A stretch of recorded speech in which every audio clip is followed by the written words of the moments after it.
নমস্কার, আপনাদের প্রত্যেককে ইংলিশ টিউশনে সুস্বাগতম।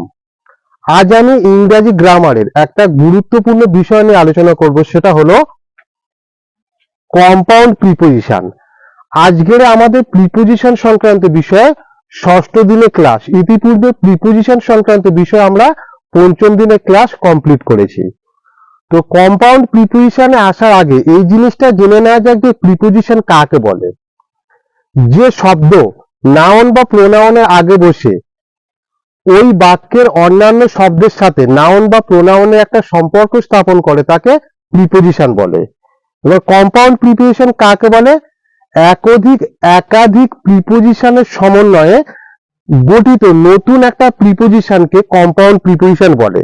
কম্পাউন্ড প্রিপোজিশন আপাতভাবে দেখতে একটা প্রিপোজিশন বলে মনে হলেও ওই কম্পাউন্ড প্রিপোজিশনের ভিতরে অনেকগুলো শব্দ লুকিয়ে থাকে। আজকের আমরা যে শব্দটা নিয়ে প্রিপোজিশনের যে শব্দটা নিয়ে আলোচনা করব সেই শব্দটা হলো বিহাইন্ড। বিহাইন্ড শব্দটা যুক্ত হয়েছে বাই প্লাস হিন্ড, এই দুটো শব্দ নিয়ে। এবং বিহাইন্ড শব্দটা বিভিন্ন ক্ষেত্রে বিভিন্ন ভাবে বিভিন্ন অর্থে ব্যবহৃত হতে পারে। বিহাইন্ড শব্দটা কখনো পশ্চাতে, কখনো পেছনে, কখনো আড়ালে, কখনো দেরিতে ইত্যাদি বোঝানোর ক্ষেত্রে ব্যবহার করা হয়। অর্থাৎ এর যে সেন্স অনুযায়ী বিভিন্ন ক্ষেত্রে বিভিন্ন ভাবে ব্যবহৃত হয়। এবার আমরা কিছু এখানে বাংলা ট্রান্সলেশন রয়েছে, সেগুলো আলোচনার মাধ্যমে আমরা জিনিসটা বোঝার চেষ্টা করব। প্রথমে 1 নম্বর ট্রান্সলেশনটা কি বলেছে? গাড়ির পেছনে পেছনে সে চললো। গাড়ির পেছনে পেছনে সে চললো, তাহলে কে কে চললো? সে, হি। মানে চলা ইংরেজি কি? হাঁটা, ওয়াক, WALKED, হি ওয়াকড। সে চললো কার পিছনে পিছনে? গাড়ির পিছনে পিছনে। আর পিছনে ইংরেজিতে কি? Behind. He walked behind, BEHIND, behind the car. He walked behind the car. এখানে বিহাইন্ডটা কম্পাউন্ড প্রিপোজিশন হিসাবে ব্যবহৃত হয়েছে। হি ওয়াকড বিহাইন্ড দ্য কার, সে গাড়ির পিছনে পিছনে চললো। তারপরের ট্রান্সলেশনটা কি রয়েছে? তারপরের ট্রান্সলেশনটা রয়েছে মেল ট্রেনটি দেরিতে চলছে। মেল ট্রেনটি দেরিতে চলছে। এর ট্রান্সলেশনটা কি হবে? তাহলে কি দেরিতে চলছে বা কে দেরিতে চলছে? Mail train. The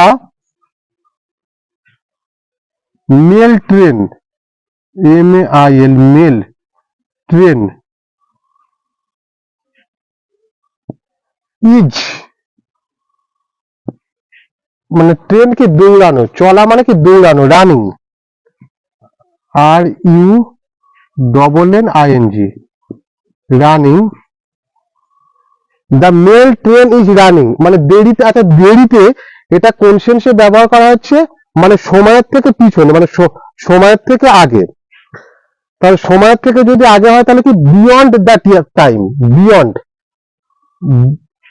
behind the time, behind, beyond না, behind, behind the time, TIME।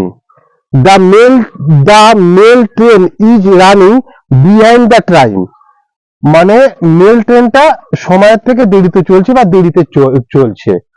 আচ্ছা, পরে 3 নম্বর ট্রান্সলেশনটা দেখো। 3 নম্বর ট্রান্সলেশনটা কি বলছে? মৃত ব্যক্তিটি অনেক দেনা রেখে গেছেন।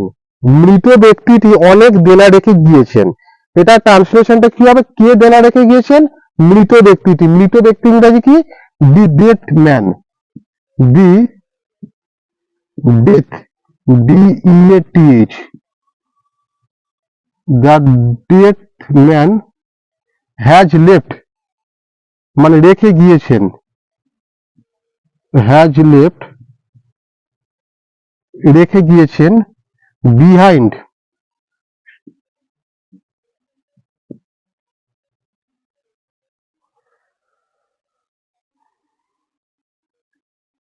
আচ্ছা এরপর আমি এটা উপরে লিখি, বিগ, বিগ ডিবেট, ডিবিটি, দেনা, ডিইবিটি, ডিবেট মানে কি দেনা। The death man has left behind big debate, মানে মৃত ব্যক্তিটা অনেক দেনা রেখে গিয়েছেন। বাদ বাকি অংশটা এখানে উপরে লিখেছে বিগ ডিবেট। পরের 4 নম্বর ট্রান্সলেশনটা কি বলছে? 4 নম্বর ট্রান্সলেশনটা রয়েছে গাছের পেছনে সে লুকালো, গাছের পিছনে সে লুকালো। তাহলে কে লুকালো? সে লুকালো। আচ্ছা, এইটা তাহলে বিহাইন্ড। তা গাছের পিছনে সে লুকালো, হি, লুকানো ইংরেজি কি? হিড, হি হিড। পেছনে ইংরেজি কি? Behind the tree, he hid behind the tree, সে গাছের পিছনে লুকালো। এখানে প্রত্যেকে খেয়াল করে দেখো, এখানে বিহাইন্ড শব্দটা বা বিহাইন্ড প্রিপোজিশনটা এখানে কিন্তু বিভিন্ন সময় বিভিন্ন অর্থে ব্যবহৃত হচ্ছে। সবসময় বিহাইন্ড কিন্তু পিছনে অর্থে ব্যবহার করা হয় না, মানে হয়নি। কখনো পশ্চাতে, কখনো পিছনে, কখনো আড়ালে, কখনো দেরিতেও ব্যবহার করা হচ্ছে। যেমন এখানে এই যে 2 নম্বর ট্রান্সলেশনটায় মেল ট্রেনটি দেরিতে চলছে, এখানে দেরি অর্থে ব্যবহার করা হচ্ছে। এটা পিছনে অর্থে, এটা মানে এটাও মানে পশ্চাৎ বা পিছনে অর্থে ব্যবহার করা হয়েছে। এটা গাছের পিছনে সে লুকালো, এটা পিছনে অর্থে ব্যবহার করা হয়েছে। 4 নম্বর ট্রান্সলেশনটা গাছের পিছনে সে লুকালো। পরে 5 নম্বর ট্রান্সলেশনটা কি? যাবার সময় দরজাটা বন্ধ করো, যাবার সময় দরজাটা বন্ধ করো। এখানে তাহলে এই ট্রান্সলেশনটা কি হবে? প্লিজ, আরে বন্ধ করা ইংরেজি কি? ক্লোজ দা ডোর, উইন্ডো মানে জানালা, ডোর মানে দরজা। প্লিজ ক্লোজ দা ডোর, দয়া করে দরজাটা বন্ধ করো। বিহাইন্ড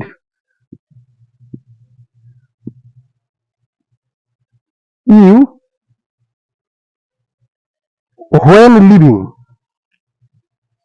আচ্ছা এখানে এটা লিখেছি হোয়েন লিভিং, LEAVING, এখানে বিহাইন্ডটা preposition. Please close the door behind you when leaving, যাবার সময় দরজাটা বন্ধ করো। এবারে শেষের ট্রান্সলেশনটা বা 6 নম্বর ট্রান্সলেশনটা কি বলছে? নির্বাচিত নেতাকে সারা দেশ সমর্থন করলো, নির্বাচিত নেতাকে সারা দেশ সমর্থন করলো। দ্য হোল কান্ট্রি, সারা দেশ ইংরাজি কি? The whole country, the whole country, country মানে দেশ, COUNTR, the whole country was behind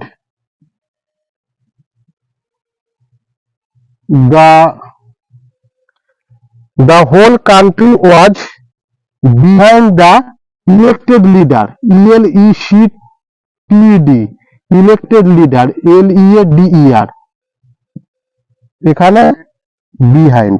তাহলে নির্বাচিত নেতাকে সারা দেশ সমর্থন করলো, the whole country was behind the elected leader, মানে নির্বাচিত নেতার পিছনে বা সমর্থনে সমস্ত দেশ রয়েছে। এখানে বিহাইন্ডটা সমর্থন অর্থে ব্যবহার করা হয়েছে, সমর্থন অর্থে ব্যবহার করা হয়েছে। এরপরে আমরা কম্পাউন্ড প্রিপোজিশন বা প্রিপোজিশন আরো অন্যান্য পার্ট নিয়ে আলোচনা করব। আমাদের চ্যানেলের ভিডিও সম্পর্কে যদি আপনাদের কোনো কিছু মতামত থাকে নিচে কমেন্ট বক্সে লিখে অবশ্যই জানাবেন। ধন্যবাদ।